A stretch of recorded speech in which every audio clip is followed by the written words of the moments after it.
રોજ સવાર પડે ને એમ થાય કે સાલા પૈસા તો જોઈએ છે, અને રાત્રે પથારીમાં પડીએ તો એમ થાય સાલી શાંતિ જોઈએ, અને શાંતિ પૈસાથી આવતી નથી. ખૂબ આપાધાપી કરીને બી આપણે શું મેળવી લઈએ છીએ? બધા સ્પીકરો ને બધા મોટિવેશન સ્પીકરો ને હવા ભરે આપણને, આપણે બધા દોડ્યા કરીએ, અને સરવાલે તો જ્યાં હોઈએ ત્યાં જ હોઈએ. નિરાશાની વાત નથી કરતો, પણ જેના માટે અહીં પેદા થયા છે ત્યાં પહોંચી જ જઈશું, ખાલી ઈમાનદારીથી મહેનત કરી જઈએ.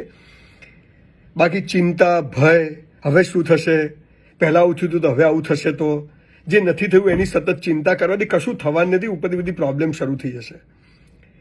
તમે નું નહોતા ત્યારે બી આ દુનિયા મસ્ત ચાલતી હતી. ગાંધીજી નહોતા, સરદાર પટેલ નહોતા, આઇન્સ્ટાઈન નહોતો, ઋષિ મુનિઓ નહોતા, કૃષ્ણ નહોતા, રામ નહોતા, મોહમ્મદ પૈગંબર નહોતા, જીસસ નહોતા, તોય આ દુનિયા ચાલતી હતી. અને એ બધા નથી તોય આજે દુનિયા મસ્ત ચાલે છે. સવાલ શું છે કે આ પૃથ્વી પર, આ સ્ટેશન પર આપણે થોડા દિવસ ઉતર્યા છીએ, મજા કરી લેવાની, આજને જીવી લેવાની. આજને જીવે ને એ જ સાચો સંન્યાસી. જે કાલની ચિંતા કરે ને સંસારી. એટલે આપણે સંસારી નથી બનવું, સંસારમાં રહેવું છે પણ મસ્ત જીવવું છે, આજને જીવી લેવી છે. કાલે આમ થશે તો, ભવિષ્યમાં આમ થશે તો, છોકરાઓનું શું થશે, ભણશે કે નહીં ભણે, અને સવારે આપણે ઉઠશું કે નહીં ખબર નથી. માટે આપણી તો એક જ વાત છે, લોડ લેવો નહીં, કોશિશ કરે છે. પર્વતની ટોચ પર બધાને જવું છે, પણ ટોચ પર જગ્યા ઓછી છે, હરીફાઈ તો રહેવાની છે દરેક વસ્તુ માટે. નામ, પ્રતિષ્ઠા, પૈસો, પદ, બધે હરીફાઈ તો છે જ, પણ કોશિશ ચાલુ રાખવાની. સો મસ્ટ ગો ઓન. એટલે અહીં ફરીથી પેલી વાત કરી દઉં, કર્મ અને પ્રતિકર્મ. કર્મ કરીએ, પ્રતિકર્મ નહીં. અને કર્મ એટલે શું, એના વિશે હું ઘણી વાર મેં વાત કરી છે કે વિચારીને કરીએ કર્મ, તરત કરીએ એ પ્રતિકર્મ. થોડુંક વિચારીને, ભગવાને એના માટે આપ્યું છે, આ એના માટે આપ્યું છે.